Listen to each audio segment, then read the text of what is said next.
Welcome to Luca and Miguel. Enjoy the video. You start by choosing your image scale and the block palette. That determines color accuracy and build time.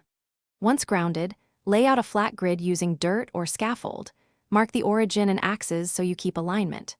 Next, convert your reference into a block-by-block plan using a 16x16 or 32x32 grid.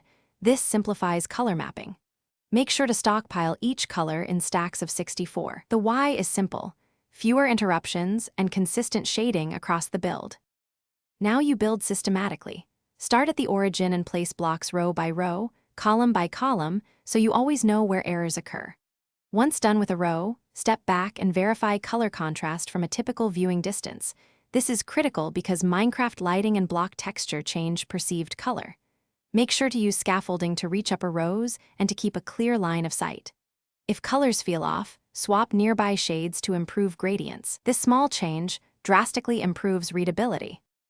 Finish by cleaning edges and adding final shading. You want smooth transitions between color blocks so the image reads well. Once done, light the painting evenly with glow sources to avoid dark spots. Lighting alters color perception significantly. If something looks wrong, make a quick diagnostic. Compare the build to your reference grid, isolate the mismatched area, and swap blocks one column at a time. A common fix is replacing one color with its nearest shade. Doing that typically resolves most visual errors. Thanks for watching and please subscribe. It's the best investment you'll ever make.